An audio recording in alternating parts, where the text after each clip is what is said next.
আসসালামু আলাইকুম। আপনারা সবাই জানেন যে আজকে 19 মে 2024 তারিখ বিকেল 4টায় মাস্টার্সের দ্বিতীয় রিলিজ স্লিপের রেজাল্ট দিয়েছে। তো রেজাল্ট চেক করার জন্য গুগলে আসবেন, আসার পর লিখবেন NU অ্যাডমিশন, এটা লিখে সার্চ করবেন।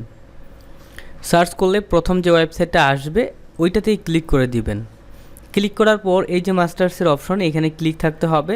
তারপর দেখতে পাচ্ছেন এই যে এই জায়গায় রেগুলার দেখেন লেখা আছে মাস্টার্স রেগুলার। এই মাস্টার্স রেগুলারের নিচে দেখেন applicant log in click here. তো এই যে ক্লিক হেয়ার, এই ক্লিক হেয়ারে ক্লিক করবেন।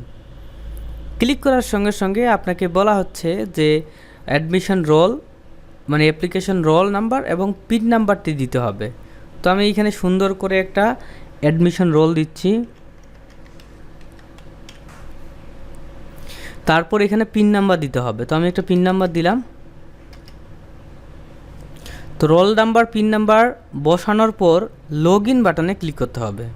ক্লিক করার সঙ্গে সঙ্গে দেখতে পাচ্ছেন যদি এরকম কংগ্রাচুলেশন আসে তাহলে বুঝে যাবেন যে আপনি কোনো একটা কলেজে চান্স পেয়ে গেছেন। এবং এখানে দেখতে পাচ্ছেন লেখা আছে you are assigned political science, অর্থাৎ আমি কিন্তু রাষ্ট্রবিজ্ঞান নিয়ে চান্স পেয়ে গেছি, ঠিক আছে। এবং লেখা আছে কালীগঞ্জ শ্রমিক কলেজ, মানে কালীগঞ্জ শ্রমিক কলেজে আমি চান্স পেয়ে গেছি গাজীপুরে, okay. According to second release slip, মানে দ্বিতীয় রিলিজ স্লিপে চান্স পেয়ে গেছেন। তো এমন যদি আসে তাহলে তো ভালো। তো এটাই ভিডিওটা ছিল, লাইক করে দিয়েন। আল্লাহ হাফেজ।